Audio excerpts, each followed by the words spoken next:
দর্শক আমন্ত্রণ জানাচ্ছি আমাদের আজকের সাক্ষাৎকার অনুষ্ঠানে। আমরা সচরাচর বিভিন্ন ধরনের সাক্ষাৎকার, টক শো অনুষ্ঠান দেখি বিভিন্ন টিভি চ্যানেলে। আজকের সাক্ষাৎকার অনুষ্ঠানটি সম্পূর্ণ ভিন্নধর্মী। আজকে আমাদের মাঝে মেহমান হিসেবে এসেছেন স্বনামধন্য বাংলার দেশপ্রেমিকদের মধ্যে একজন। তিনি হচ্ছেন ক্ষুদিরাম। আমরা জানি ক্ষুদিরামকে ফাঁসি দেওয়া হয়েছিল, আর তার এই ফাঁসি দেওয়ার ঘটনা এবং তার বিভিন্ন অনুভূতি নিয়ে আজকে আমরা তার সাথে কথা বলবো। আমন্ত্রণ জানাচ্ছি আমাদের আজকের অনুষ্ঠানে। আর আমার বাম পাশে বসে আছেন ক্ষুদিরাম সাহেব। স্যার, আপনাকে আমাদের অনুষ্ঠানে স্বাগতম।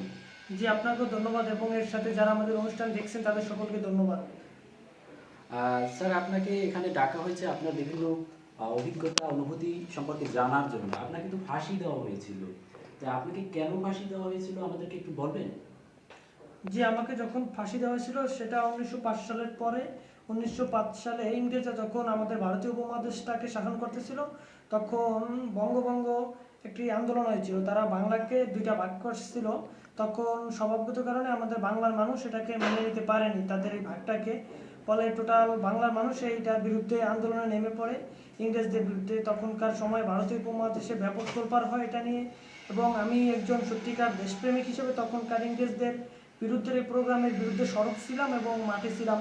সেজন্যই আমাদেরকে ইংরেজ সরকার তাদের বিরুদ্ধে বলার কারণে জঙ্গি, তারপর দেশপ্রেমিক ইত্যাদি ভুয়া দেশপ্রেমিক না বলে আমাকে ফাঁসি দিয়েছিল তখনকার জোর করে। ধন্যবাদ স্যার। এরপরে আপনাকে যে প্রশ্নটা করব আমি, আপনাকে তো ফাঁসি দেওয়া হয়েছিল, তবে ফাঁসি দেওয়ার সময় আপনার মানে অবস্থাটা কেমন হয়েছিল? আপনি আপনার অভিজ্ঞতাটা আমাদেরকে একটু বলেন। জি জনাব, আমার ফাঁসি দেওয়ার অভিজ্ঞতার কথা কি বলবো। যখন একটা লোককে ফাঁসি দেওয়া হয় তখন স্বভাবগত কারণেই তার মেন্টালিটি সম্পূর্ণই লো থাকে, আপনি বুঝতেই পারছেন।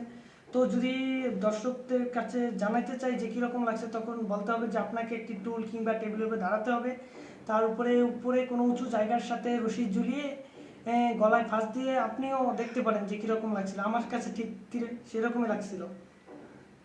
ধন্যবাদ স্যার। আপনি বলছেন যে আমাদেরকে ফাঁসির অভিজ্ঞতা সম্পর্কে জানতে হলে আমাদেরকে ফাঁসে ঝুলতে হবে। ঠিক আছে স্যার, আপনার আইডিয়াটা খারাপ না, খুব ভালো। এরপরে আপনাকে যে প্রশ্নটা করব, যে আপনার যে আমরা ছবিটা আমাদের বিভিন্ন ঐতিহাসিক বিভিন্ন বইতে বা বিভিন্ন ম্যাগাজিনে দেখতে পাই। সেই ম্যাগাজিনে যে ছবিটা আমরা দেখতে পাই, ওই ছবিটা আসলে কখন তোলা হয়েছিল? আপনার ফাঁসি দেওয়ার আগে নাকি ফাঁসি দেওয়ার পরে? ঠিক এই মুহূর্তে আমি বলতে পারতেছি না যে আমার ছবিটা কখন তোলা হয়েছিল, আগে কিনা পরে। তবে এই বিষয়টা আমার পুরোপুরি ক্লিয়ারলি মনে পড়তেছে না, সেটা তো অনেক আগের কথা, 1905 সালের দিকে। আর এখন বর্তমানে অনেক আগের কথা, তো স্মরণ নেই। ধন্যবাদ। এরপরে আপনাকে যে প্রশ্নটা করব, যে আপনাকেও ফাঁসি দেওয়া হয়েছিল, আর বর্তমানে আমাদের দেশেও বিভিন্ন ধরনের বিতর্কিত ফাঁসি দেওয়া হয়, বিতর্কিত ফাঁসির রায় হয়, কাউকে কাউকে ফাঁসি কার্যকরও করা হয়েছে বা হয়। আপনার দৃষ্টিকোণ থেকে আপনি এটাকে কি মনে করেন বা আপনার প্রতিক্রিয়া কি? জি, বর্তমানেও ফাঁসিটা হচ্ছে আধুনিক সমাজে, এটা মানতে আমার খুব কষ্ট লাগে। 1905 সালে, আজ থেকে প্রায় 150 বছর আগে যখন ঘটছিল তখন বিষয়টা মানা যেত, কিন্তু বর্তমানে হয় সেটা আমার দৃষ্টিতে খুবই মর্মান্তিক। এবং সেটাও আমি বলতে চাচ্ছিলাম যে আমাকে যখন ফাঁসি দেওয়া হয়েছিল আমি ছিলাম একজন দেশপ্রেমী। আর ইংরেজ সরকার যারা তখনকার তৎকালীন সময় শাসন ক্ষমতায় ছিল, আমি তাদের বিরুদ্ধে কথা বলেছি। একটা বিষয় কিন্তু আপনাকে দেখতে হবে, সেজন্য তারা আমাকে জঙ্গি, ভুয়া, দেশের স্বার্থবিরোধী, দেশের বিরুদ্ধে চক্রান্তকারী, এই ধরনের অনেক কিছু আখ্যা দিয়েছিল আমাকে। যে আমরা সচরাচর দেখতে পাই যে ক্ষমতাশীলদের বিরুদ্ধে যারাই কথা বলে, দর্শক আমরা জানি সবাই, ক্ষমতাশীলদের বিরুদ্ধে যদি কেউ কোনো পদক্ষেপ নেয়, কোনো কথা বলে, তাহলে বা কোনো কার্যকলাপ সংগঠিত করে, তখন তাকে জঙ্গি বলা হয়। অ্যাকশন। আমরা জানি ক্ষমতাশীলদের বিরুদ্ধে যারাই কথা বলে তাদেরকেই জঙ্গি, সন্ত্রাসী, বিভিন্ন ধরনের তাদেরকে জঙ্গি বলে আখ্যায়িত করা হয়, সে দেশপ্রেমিকই হোক আর একজন সাধারণ মানুষই হোক না কেন। আপনি কি সেটাই বলতে চাচ্ছেন? জি, আমি বলতে চাচ্ছিলাম মানে যখনকার সময় যারা শাসন ক্ষমতায় থাকে তাদের বিরুদ্ধে যারাই কথা বলুক, তারা যদিও দেশপ্রেমিক হয় থাকে আমার মতো, তাদেরকে বলা হয় দেশের স্বার্থবিরোধী। আমাকেও বলা হয়েছিল দেশের স্বার্থবিরোধী, অতঃপর আমাকে ফাঁসি দেওয়া হয়েছিল জঙ্গি বলে। বর্তমান সময়ে এই ঘটনাটা আমি লক্ষ্য করতে পারছি, যারা দেশপ্রেমিক কিংবা এটা বিবেচনা না করেই তাদের দেশের স্বার্থবিরোধী, জঙ্গি, ভণ্ড এই ধরনের বিভিন্ন উপাধি দেওয়া হয় এবং বর্তমানে কিছু ফাঁসি দেওয়া হচ্ছে, এটা আমি লক্ষ্য করতেছি। ধন্যবাদ স্যার। এরপরে আপনাকে কিছু সাম্প্রতিক কিছু প্রশ্ন করব। দর্শক এখন আমরা দর্শক আমরা এখন জানবো, এতক্ষণ আমরা জানলাম ক্ষুদিরামের আসল ইতিহাস সম্পর্কে। এখন আমরা জানবো বর্তমান সময়ে সাম্প্রতিক কিছু ঘটনা সম্পর্কে ক্ষুদিরামের মতামত। ক্ষুদিরাম স্যার, আমরা জানি যে বর্তমানে আমাদের দেশে কিছু বিচ্ছিন্ন বিচ্ছিন্ন ঘটনা ঘটছে, যাকে ক্ষমতাশীলরা বিচ্ছিন্ন ঘটনা বলে উড়িয়ে দিচ্ছে। এই সম্পর্কে আমি একান্তভাবেই তাদের কথা বলবো। ব্লগার, বিশেষ করে যারা ব্লগে লেখালেখি করে, তারপরে ইদানিং গত কয়েকদিন আগে পুলিশদেরকে কুপিয়ে একজনকে হত্যা করা হয়েছে, আরও অনেকজনকে জখম করা হয়েছে। তাই এই সম্পর্কে আপনি কি বলবেন, আপনার প্রতিক্রিয়া কি? জি, আমি আপনার মাধ্যমে জানতে পারলাম যে বর্তমান সময়ে একটি সংকট চলতেছে নাকি বাংলাদেশে, এবং সেখানে ব্লগারদের উপর আক্রমণ আসতেছে, তাদের প্রকাশকদের উপরে, তার উপর পুলিশদের উপরে। এই ঘটনাটাকে আমি গভীরভাবে মূল্যায়ন করছি এবং এটাকে বিচ্ছিন্ন ঘটনা বলে উড়িয়ে দেওয়ার মতো আমি মনে করি না, কারণ এটার মূল মনে হয় অনেক গভীরে আমার মনে হয়। এবং যারা ব্লগার তাদের জন্য আমার একটা পরামর্শ থাকবে যে যারা মুক্ত চিন্তার নামে আজে বাজে লেখা বা এদিক সেদিক লেখা, যার ফলে মানুষের ভিতরে মিশ্র প্রতিক্রিয়া সৃষ্টি হয়, কিছু উগ্রতা সৃষ্টি হয়, ফলে মানুষ উগ্র হয়ে যায়, এই ধরনের কিছু লেখালেখি না করুক। তার মানে কি আপনি কি তাদেরকে সমর্থন করতেছেন? ব্লগার হত্যা এই সম্পর্কে আপনি কি এটি সমর্থন করছেন? না, ব্লগার হত্যা সম্পর্কে সমর্থন করার প্রশ্নই আসে না। আমি তাদেরকে একটু সংযত হতে বলছি। তার মানে এই নয় যে যারা ব্লগারদের হত্যা করছে তাদেরকে আমি সমর্থন করছি। যারা তাদেরকে হত্যা করছে, তাদের মুক্ত চিন্তাকে আমি দমিয়ে দিতে চাইছে, তাদের অবশ্যই বিচার হোক, এটাই আমি কামনা করি। আপনি বলতে চাচ্ছেন এর বিচার আইন করবে? এর বিচার আইন করবে, এবং এটা কোনো বিচ্ছিন্ন ঘটনা বলে আমি মনে করি না। এর গভীর ভিত্তি, গভীর মূল অনেক ভিতরে বলে আমার মনে হয়।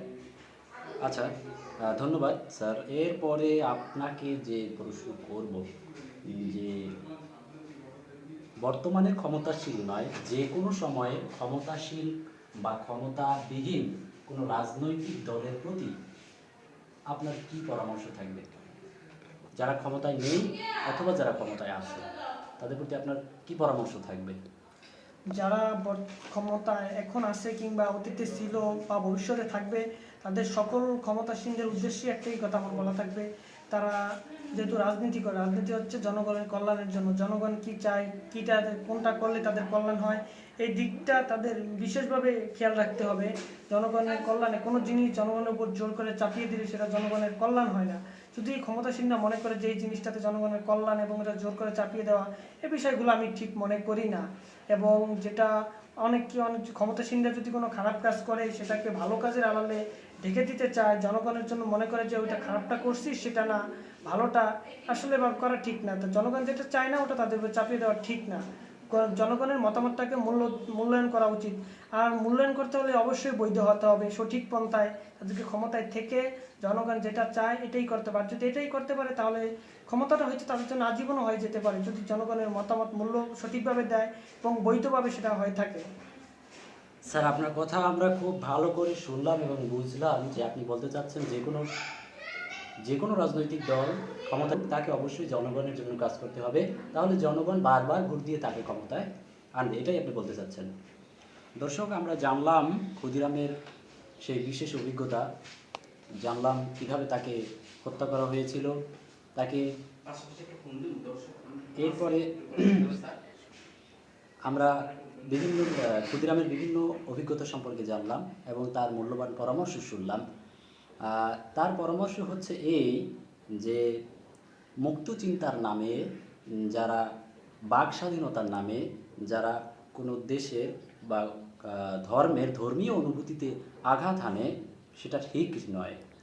আবার তাই বলে উগ্রপন্থী কোনো দল তাদেরকে আইন নিজের হাতে নিয়ে তাদের বিচার করবে, এটাও ঠিক নয়। অর্থাৎ বিচার আইন করবে, আইনের মতো চলতে দিতে হবে। আর আর যে ক্ষুদিরাম সাহেব আরও বললেন যে কোনো রাজনৈতিক দল ক্ষমতায় থাকতে হলে অবশ্যই তাকে জনগণের জন্য কাজ করতে হবে। যদি জনগণের জন্য কাজ করে তাহলে অবশ্যই জনগণ তাকে বারবার ভোট দিয়ে তাকে অবশ্যই ক্ষমতায় আনবে। এজন্য ওই ক্ষমতাসীন কোনো রাজনৈতিক দল বা কোনো রাজনৈতিক দলকে ক্ষমতায় আসার জন্য কোনো অবৈধ কার্যকলাপ করতে হবে না বা নিজেদের মন গড়া মতে চলতে হবে না। এক্ষেত্রে জনগণের মতামতকে জোর দিতে হবে।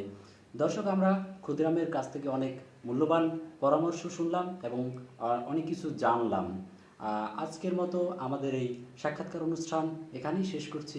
আবারও হয়তো ভবিষ্যতে কোনো ব্যক্তিত্বকে আপনাদের সামনে দাঁড় করিয়ে আমরা অন্য কোনো সাক্ষাৎকার আপনাদের সামনে উপস্থাপন করব।